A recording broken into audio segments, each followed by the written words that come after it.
Mulwana weewuunya kubanga ndi kyendi waye anyinako ettaffaali.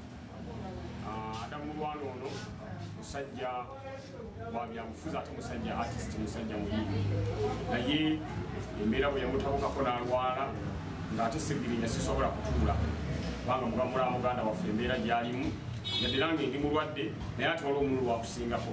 Adamu ali mu mbeera ya bwembe era olunaku olwaleero mundabye nga ndi naye nga tushutinga vidiyo okwongera okulaga abantu embeera muganda waffe Adamu Mulwana gy'alimu n'abantu okumanya nti muganda waffe tali bulungi era tulina enteekateeka nyingi nnyo ez'okulaba nga tumutaasa abe ng'asobola okubeera ng'atereera nga mu mwezi otulowooza ne ku kawoshi mu kawempe eyo njagala gitekeka, njagala kunoonya venue babe nga tusobola okuyamba muganda waffe ono ate ne mumakindi muno namwe mumanyi nti budde bwonna mugenda namwe okukola enteekateeka tulabe nga muganda waffe ono tumugattako ettaffaali kubanga embeera gy'alimu si ya mulembe. Yali musajja anyirira, yali musajja asobola okweyimirizaawo, yali musajja asobola okubaako byakola naye niwumulaba kati amaziga gamukulukuta olw'embeera gy'alimu. N'olwekyo nganze omulwanirizi w'eddembe, nganze omusajja amanye ennaku, nganze omusajja ayagala buli muntu abeere bulungi, sibadde siyinza butajja wano kulaba nga muganda waffe Adamu Mulwana tubeera naye mu mbeera yonna.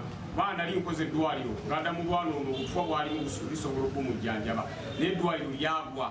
Kitegeeza Adamu yeetaaga either Nairobi Hospital oba yeetaaga Aga Khan oba yeetaaga mutwala UK oba London abe ng'asobola okubeera nga ajjanjabibwa atereera. N'olwekyo leero tubadde mu video shoot okulaba nga abantu mumanya kiki ekigenda mu maaso ku muganda waffe kuba musobola okubeera eyo ne mulowooza nti babintu byakusaali tumanye abantu baffe bategeera omuntu nti mulwadde ng'amaze kufa eyo musajja adde mulwadde kyokka ng'omuka tegukyaddamu gwe bategeera nti musajja adde mulwadde. N'olwekyo bino si byakusaaga, bino si byaki, musajja waffe mbeera gy'alimu sinungi.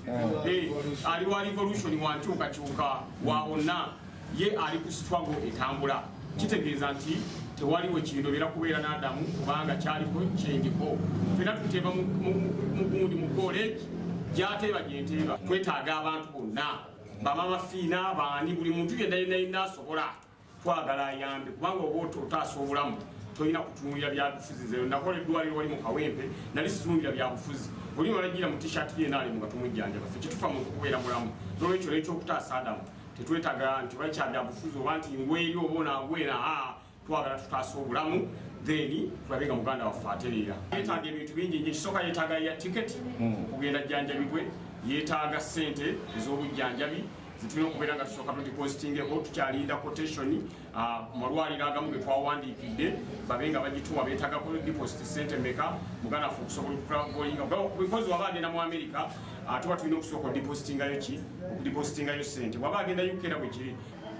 Ekirwano nti ensonga ya Adamu Mulwana bamwedde ekitanda batomwedde naye kusaawa eno ayinza addako atereeterera inshallah. So netusaba yasobodde okumuyamba ave yajja muyambe kuba musajja muyimbi wa ggwanga getwala nti saidi ye ey'ekibumba eriko obuzibu.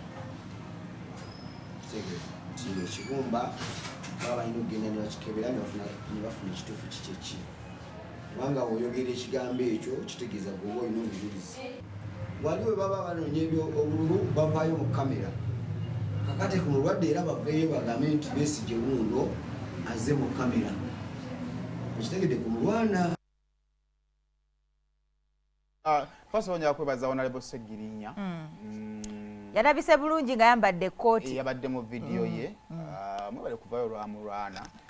Second we bali kugezaako kukomawo mu bantu. Omanyi emyaka ebiri ogenda okukomawo ku ground. Nga street yakyuka. Naye nga n'emizannyo gye anjawulo. Sajja kayiribi.